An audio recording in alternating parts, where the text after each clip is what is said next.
So, hello guys, what's up? It's me again, si Mima Alicia Nyot, nagbabalik ulit para sa ating panibagong video. So, ito pala guys yung dahilan. Nakakuha tayo ng reason kung bakit dumidistansya, kung bakit umiiwas itong si Robin Padilla dito kay Apollo Kibuloy. So, alam naman ata guys ng lahat, no, kasi na-content ko na din kahapon, na itong si Robin Padilla ay dumidistansya na. Umiiwas na ba guys dito kay Kibuloy? So, ang kanyang pag-iwas, sinimulan niya guys nung panahong lumabas na po ang warrant of arrest. Hindi na po siya guys nag-comment, hindi na po siya nagsalita, kumbaga tumahimik na siya. And up to this moment, wala na rin tayong narinig na ingay ni Robin. Pero nung panahon na ino-object niya itong contempt order dito kay Kibuloy, talaga nga naman, araw-araw, laman ng balita, itong si Robin Padilla. Pero lahat talaga guys, nagtaka na, di ba, nagsalita itong si Kibuloy nung nakaraang araw ukol sa kanyang karapatan. Pero itong si Robin Padilla, never na po guys nag second demotion. Wala na po siyang sinabi, kumbaga tahimik na siya sa issue. Ito pala guys yung dahilan kung bakit siya tumahimik. Kung bakit siya nagpapakabait. Kita niyan, siguradong panalo sa 2028, Panelo Ice, Sara Duterte, Robin Padilla tandem. Kaya pala guys na medyo off na siya dito kay Kibuloy kasi syempre, guys kung mapapansin nyo simula nang lumabas yung survey na pang-apat siya sa mga napupusuan ng mamamayang Pilipino para maging vice-presidente ng bansang Pilipinas. Tingnan nyo si Robin guys, talagang kinareer niya.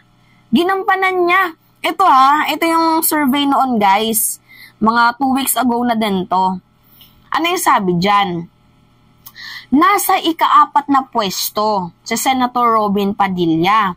Sa top 5 ng isinagawang survey ng Pulse Asia Research and Corporation.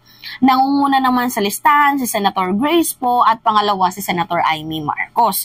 Tapos ang pang-apat ay itong si Robin Padilla. So ngayon guys, kung mapapansin nyo, nung lumabas yung survey, kasabay din ng paglabas na din ng warrant of arrest, itong si Padilla medyo nag-off na siya kay Kibuloy. Kumbaga, dumidistansya na, hindi na siya nagko-comment, tumatahimik na siya sa issue.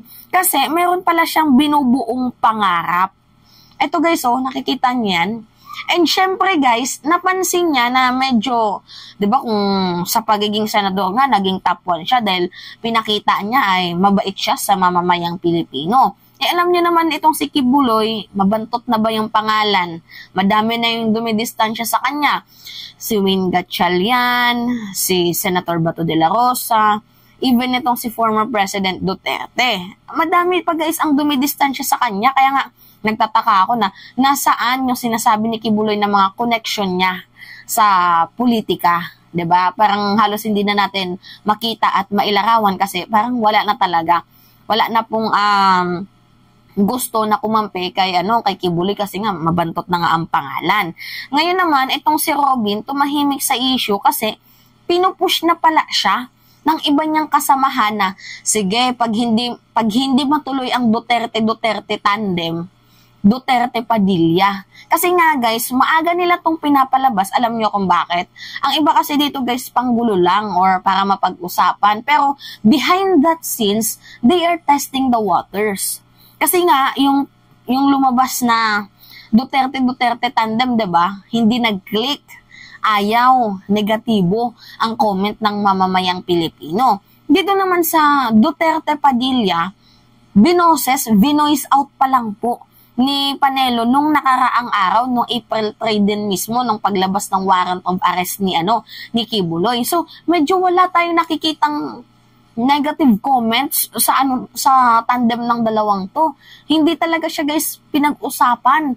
Kumbaga nag-comment lang na sige go tayo. Yung mga DDS nagko-comment na go tayo Duterte Padilla yung maaasahan. Syempre ako guys, 'di ba, as a mamamayang Pilipino na nakikita naman talaga yung mga kamalian dito sa ating bayan, ayoko naman na ilagay tayo ng isang politiko sa kapahamakan, lalo pat nakitaan natin na itong si Robin, medyo bobo, 'di ba? Si Sarah, medyo mahilig sa confidential funds. Ayaw na natin ng ganun. So that, gusto kong malaman yung komento nyo kung pabor ba kayo sa Duterte Padilla sa 2028. Mag-comment kayo, guys. Anyway, kaya nga naman talaga si Robin Padilla tumatahimik kasi nga, yung mismong mga kasamahan niya, pinupush siya. Lalo na itong si Panelo. Ano sabi dito? Senator Robin Padilla could run for Vice President if Vice President Sara Duterte seeks the presidency in 2028. Talaga, malamang tatakbo yan si Sara bilang presidente. Gaganti yan eh. 'Di ba? Gaganti yan. Alam na natin yan, guys. So, in an interview, Politiscoop Live, Panelo said he would convince Padilla. So, kinukumbinsi nila si Padilla to run for the higher office in the tandem of envision between the Vice President and her father. Former President Rodrigo Duterte does not materialize. Kung hindi tatakbo si former President Duterte, I will push Senator Robin to seek the Vice Presidency. Siguradong panalo yan. O Amy, diba? Kinakampihan mo yung mga DDS. Tingnan mo. Kinakampihan ka ba nila? Diba? Pangalawa ka sa ano, diba? Pangalawa itong si Amy sa napupusuan din bilang maging vice presidente. Bakit hindi ka pinupush ng mga DDS? Diba? At si Robin ang kanilang pinupush. Sabi ko sa iyo, Amy. Sabi pa dito, he said Padilla could run also president. Should Vice President Duterte doesn't seek higher office for whatever reason. Kung hindi man po guys tumakbo bilang presidente, itong si Sara Duterte, si Robin daw pwedeng tumakbo kasi ipupush nila.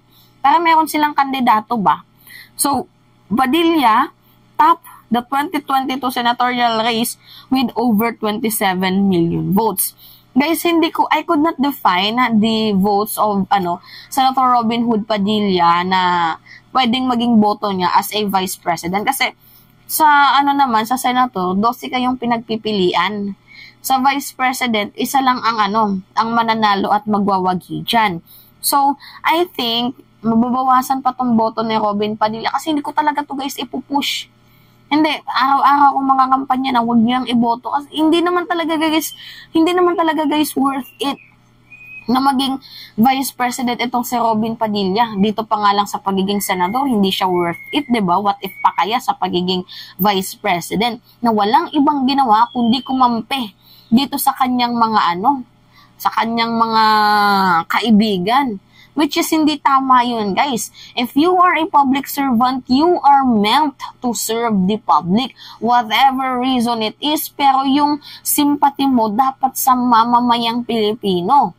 Kaso mali, guys, iba po yung iba yung tingin ni Robin na parang it's better na na kumampi sa kanyang kaibigan dahil nga pinahiram siya ng helicopter, free air TV siya sa sa SMNI, 'di ba? Kaya iyon yung yung nagustuhan ni Robin kung bakit pinupush nila, 'di ba? Itong si Robin kasi nga sila, yung mga kakampi nila, hindi nila nilalaglag. Yung parang ganun ba, guys? Pero I would not push for this. Grabe. Kaya kung mapapansin nyo, bumabait at tumatahimik itong si Padilla. Kasi ito guys yung rason. Ito na yun eh. Pansin nyo na meron palang binubuo at ginagawang pangarap. Gusto pala guys na maghangad sa mas mataas na posisyon. Kaya nga guys, maging matalino sana tayo sa pamimili ng mga iboboto natin, no? Mapapansin nyo guys yung kanilang kilos, umiiba. Umiiba kasi nga, mayroon pala silang hinahangad. Kagaya ni Bato. Ano yung sabi niya? Wala nang magagawa dyan si Kibuloy. Nandyan na yung kaso. Dapat harapin niya yan. Huwag siyang patago-tago. Kung ako sa kanya, harapin niya yan. Huwag siyang patago-tago. Kasi hindi pa din maikakaila na mayroon siyang kaso. Diba? Nagbago yung tono ni Bato. Bakit? Kasi nga, re-electionist. Although malayo pa naman guys ang 2028, pero it could be reminder for us na, kunyari, Si Robin Padilla, tatakbo yan. Yan yung sa isip natin ng mamamayang Pilipino. Si Robin, tatakbo yan kasi ito yung naririnig kong balita. Tatakbo yan, ganito, ganyan. So, pag tumakbo itong si Robin, di ba pumasok mo sa isip nila na tatakbo itong si Padilla. Hahanapan nila guys ng pagkakamali itong si Padilla. Itong si Padilla tumatahimik na. Kaya wala ka nang makikitang mali. Di ba? Kasi pwedeng mabago yan guys Siguro ngayon galit tayo pero pagdating na panahon, hindi. Pwede yan yung mga ganon. Pwede yan. Itong si Loren Legarda nga, 'di ba? Galit tayo noon dito kasi siya, sympathizer ng mga kabilang kubol. 'Di ba? Yung mga nasa bundok. Galit na galit tayo, pero ngayon, tahimik siya sa issue, wala siyang naging issue tuloy. 'Di ba? Kaya wag natin kalimutan guys yung mga pagkakamaling ginawa nila. Unforgettable and unforgivable yung mga yun. Lalo pat yung ginawa ni Robin na pagkampi kay Kibuloy. Unforgivable yun guys. Anyway, yun lamang ho at it's me again, si Mima Alicia Nyot, nagbabalik ulit para sa ating panibagong video.